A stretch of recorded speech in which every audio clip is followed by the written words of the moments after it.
सुरुवातीला एक मोठी बातमी बघूयात। मुख्यमंत्री पदाचा पदभार स्वीकारल्यानंतर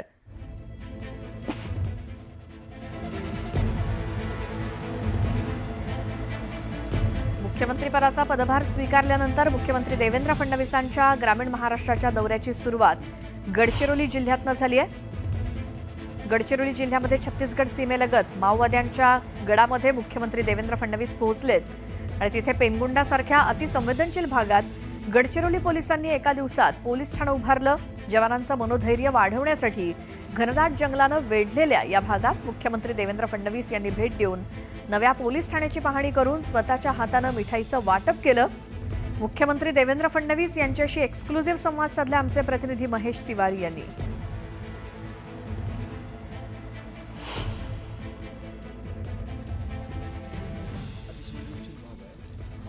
गड असलेल्या भागात घनदाट जंगलात पोलिसांनी एक दिवसात उभारलेलं पोलीस स्टेशन या ठिकाणी राज्याचे उपमुख्यमंत्री देवेंद्र फडणवीस आल्याचं आपण बघू शकता।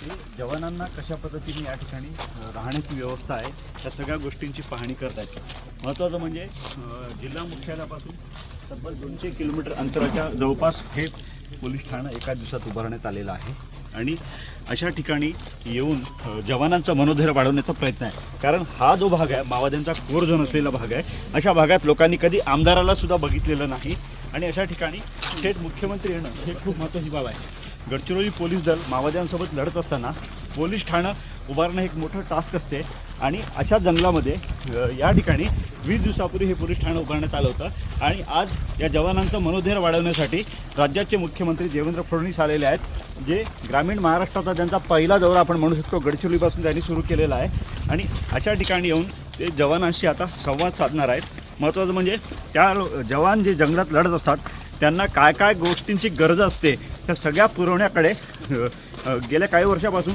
जेव्हापासून गृह खातं देवेंद्र फडणवीस यांच्याकडे आहे त्यांनी लक्ष दिलेलं आहे आणि वेळोवेळी गडचिरोलीला भेट देऊन पोलिसांचं मनोधैर्य उंचावणं, माओवाद विरोधी अभियानामध्ये लढत असताना ज्या ज्या बाबींची त्यांना गरज आहे सगळ्या गोष्टी त्यांनी पुरवण्याकडे भर दिलेला आहे।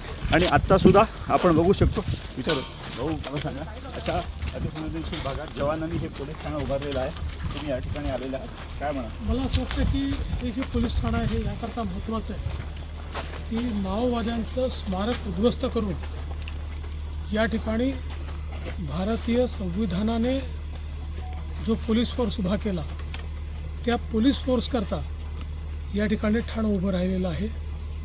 विशेषतः हा सगळा भाग असा होता की ज्या ठिकाणी कोणी येऊ शकत नव्हतं, रस्ते नव्हते। आता याची थेट कनेक्टिव्हिटी सगळी थ्रू अँड थ्रू तयार होते आहे, त्यामुळे लोकांपर्यंत विकास पोहोचण्याकरता मदत होणार आहे।